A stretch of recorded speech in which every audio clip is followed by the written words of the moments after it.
নমস্কার বন্ধুরা, welcome to my channel only news. বন্ধুরা, এই খবরটি পশ্চিমবঙ্গের রাজ্যের সরকারি কর্মচারীদের বিরাট বড় সুখবর বলা যেতে পারে। এসএলপি খারিজ করার আর্জি টিএমসি সংগঠনের, অর্থাৎ শাসক দলের সরকারি কর্মচারীদের যে সংগঠনগুলি রয়েছে সেই সংগঠনগুলির পক্ষ থেকে এসএলপি খারিজ করার আবেদন করা হয়েছে রাজ্য সরকারের কাছে। তবে কি কেন্দ্রীয় হারে ডিএ পাবে রাজ্যের সরকারি কর্মচারীরাও? রাজ্যের শাসক দলের কর্মী সংগঠন যেহেতু আর্জি করেছে শাসক দলের কাছে, রাজ্য সরকারের কাছে বলা যেতে পারে, শাসক দলের সংগঠন আর্জি করেছে যে ডিএ সংক্রান্ত যে এসএলপি করেছে রাজ্য সরকার সেটি খারিজ করে নেওয়ার জন্য, প্রত্যাহার করে নেওয়ার জন্য।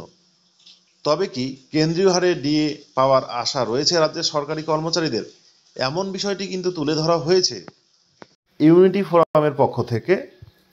12 বছরে পেনশন কমিউটেশনের কেন্দ্রীয় সরকারি কর্মী সংগঠনের দাবি প্রসঙ্গে যখন অষ্টম পে কমিশন আসতে চলেছে কেন্দ্রে এবং রাজ্যে রাজ্যে, তখন অনন্তকাল ডিএ আটকে থাকাটা কোনো শাসকের পক্ষেই খুব স্বস্তির হতে পারে না।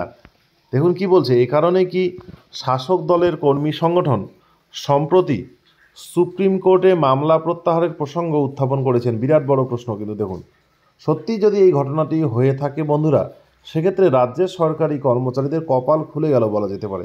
রাজ্যের সরকারি কর্মচারীরাও সেক্ষেত্রে সময় মতো কেন্দ্রীয় হারে ডিএ পেতে চলেছে, এই বিষয়টি কিন্তু ধরে নেওয়া যেতে পারে যদি রাজ্যের শাসক দলের কর্মী সংগঠনের কথা রাজ্য সরকার গ্রহণ করে, বা রাজ্য সরকার সেই আর্জি মেনে যদি ডিএ মামলাটি প্রত্যাহার করে নেয় সুপ্রিম কোর্ট থেকে, সেক্ষেত্রে ধরে নিতে হবে রাজ্য সরকারি কর্মচারীদের ডিএ দেওয়ার সদিচ্ছা রাজ্য সরকার কিছুটা হলেও হয়েছে। ধন্যবাদ বন্ধুরা ভিডিওটি দেখার জন্য। সঙ্গে থাকবেন অনলি নিউজ।